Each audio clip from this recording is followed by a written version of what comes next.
Hi, right.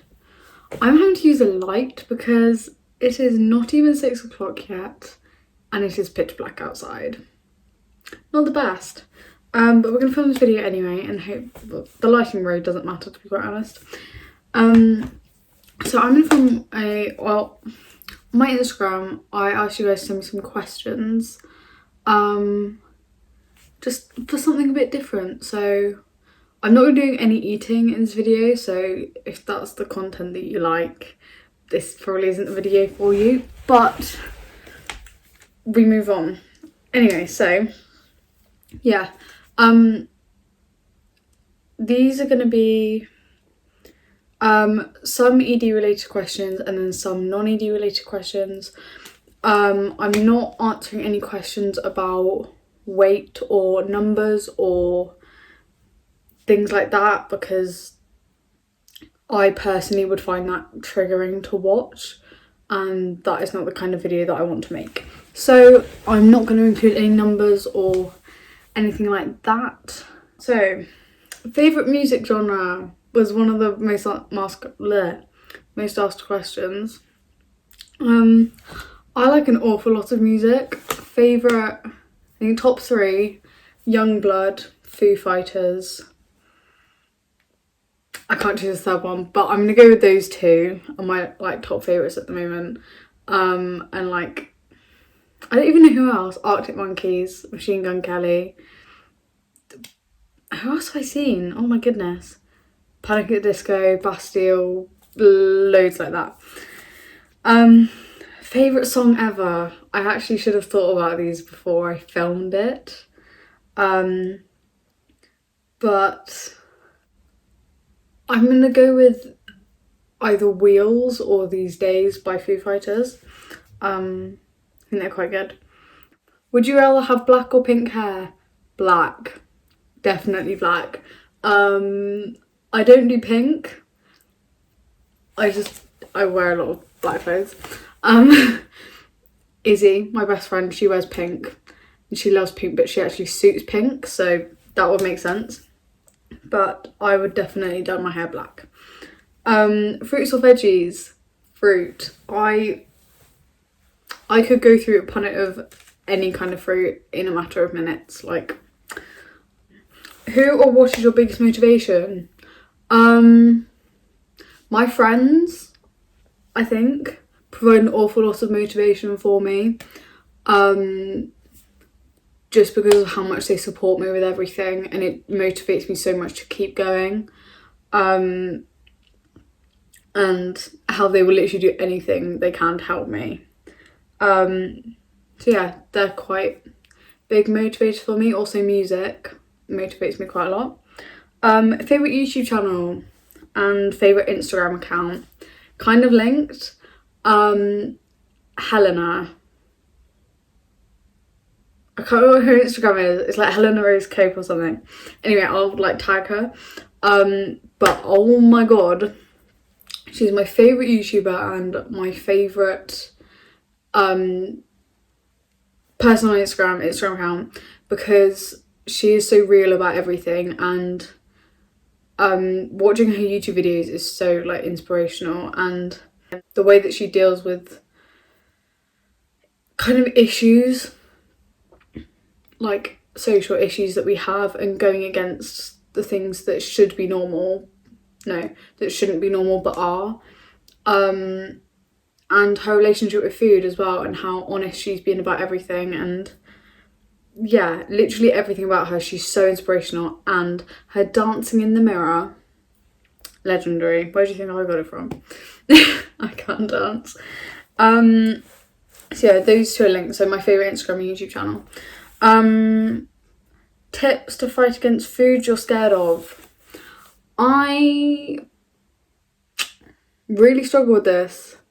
I feel like for me personally, I like to plan. If there's something that I know is really gonna scare me, I will kind of plan it maybe a day or two in advance and think, right, I'm gonna do this now, so that way I can have it in the house and ready to go, so I can't back out of it.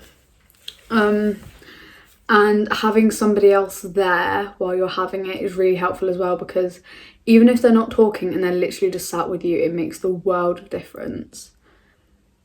So yeah, definitely that. So what is or was your relationship with exercise like, and if it was bad, how did you fix it? So I used to be really into I did dance for several years. I did ballet first, then jazz, and then left it, and then I used to go to Zumba with my mum. And then I started going to the gym and stuff, but that relationship became quite toxic very quickly. And I didn't notice it being toxic, so I carried on doing it. But then when I was kind of when I was admitted to CAMHS, I was told to kind of stop doing all exercise. So I stopped my gym membership was stopped, but I was still doing like little bits, even if I knew that I shouldn't be. But then when I started like actually recovering, because this was like over a year ago that we first went to CAMHS, so that's when my gym membership stopped. But then when I like started my YouTube and started my Instagram account, so when I properly started recovering, I wasn't doing any exercise. I'm still not doing exercise, apart from walking. That is purely for my mental health in terms of enjoyment and getting out of the house, because I don't like sitting in the house for too long. But it's not for compensatory purposes. I'd love to be able to go back to the gym, but I still don't feel quite strong enough to be able to do so, and I don't want to go back too soon. And yeah, I need to be stronger before I do that. Literally one of my motivations is that when I feel strong enough to go back to the gym, and when I've kind of spoken to mum about it and we're happy to start doing things like that again, one of my motivations is I'm going to get myself some Gymshark leggings, because I have seen them everywhere and they look so comfortable, and yes, I've been wanting them for ages, so that will be my mini milestone reward. Do you like reading books? I love books so much. I tend to read more poetry books. Oh my god, I got this. So this book, so you are, and then it crosses out unattractive, unlovable, unworthy, and it says you are enough on it. I read this quite often because it's empowering and I love it. So I read a lot of like poetry books and stuff. But I used to love reading a lot more, but I don't really have the concentration to read books anymore. It's something that I'd love to get back into, but that will be in the future. The question I'm going to say now, people might be like, oh, why are you saying that? But I don't think it matters. I don't think it should be a taboo subject. Like, anyway. So did you lose your period and did it come back? This should not be taboo because it's natural, and if you don't like talking about this stuff, skip forward, but it's fine because it's just blood. So yeah, did you lose your period and did it come back? Yes. So I lost my period quite a few times. I think about 4, I think. But yes, it has come back. So I'm all good now. So yeah, that's all come back and I'm all fine with that now. But I did tend to lose it quite easily. How long did it take you to commit to recovery? So if you've seen my story of recovery, you'll know that I've tried to recover twice. So this is the second time when I started my YouTube channel and my Instagram. When I kind of started my YouTube and everything, that is when I started committing to recovery because I had to. Well, not because I had to, but because I did want to. So I think, yeah. How long ago was that? Like 4 months ago, I think. So when I made my Instagram and my YouTube, that's when I committed to it, I guess. What are your biggest fear foods? Oats, porridge, oats, anything OT. What else is fear food? Cheese used to be a big one. I cracked that one now. Cereal used to be a big one. I cracked that one. Yeah, oats, bagels, white bread. That's just biggest, isn't it? I've got a massive list, so I'm not going to go through them. So yeah, my biggest favourite food is oats. Which I know I love, but I can't, even the thought of it makes me anxious, so I can't think about that. But yes, that is my biggest one. How do you stay on track in recovery? I think checking in with yourself every now and again and taking a look at the progress that you've made and seeing what steps you want to take next. So if I feel like I've been stagnant for a bit, then I'll kind of sit down with myself and think, right, what do I want to achieve next? What do I want to accomplish? And those are two of the same things, but in different words. Anyway, so how do I want to progress? And then put that into action. What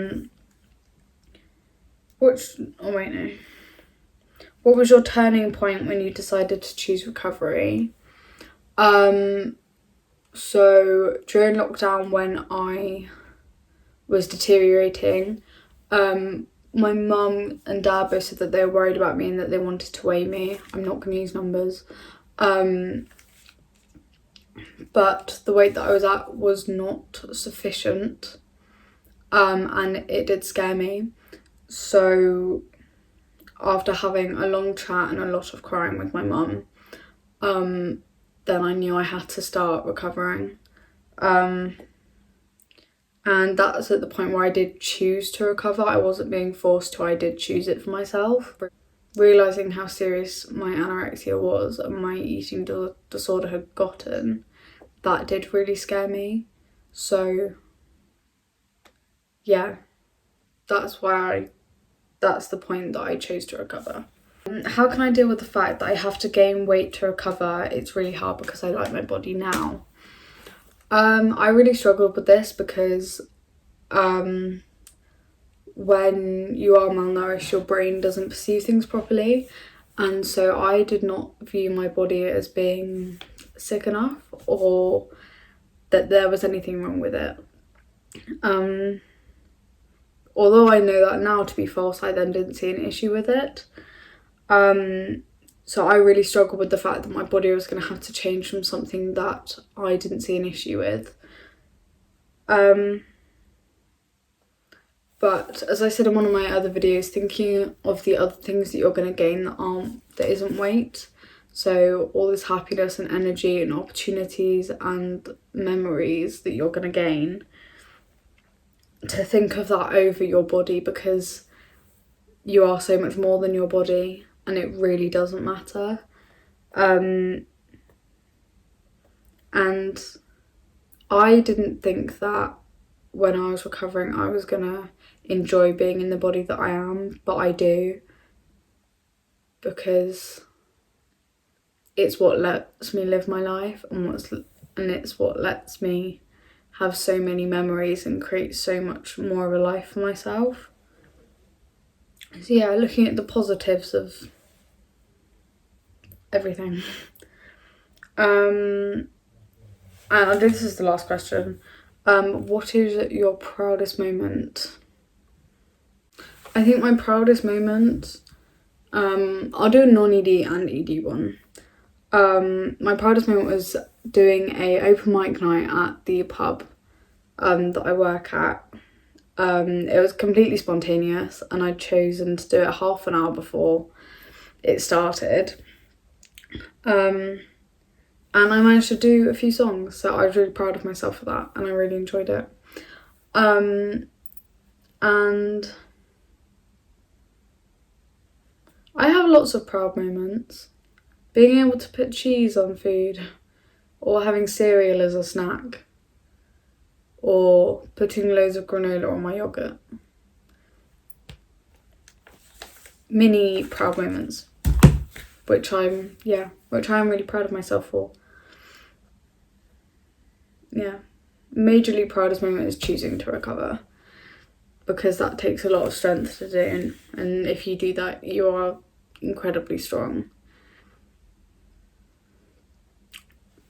So those are my questions. I didn't do very many because I didn't think it would make a very interesting video, me sitting here for 40 minutes just answering questions.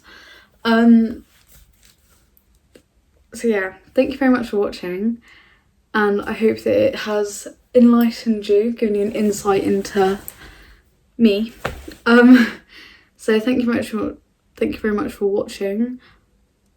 Go check out Helena on Instagram. I will tag her thing because she's incredible, and check out her YouTube channel as well.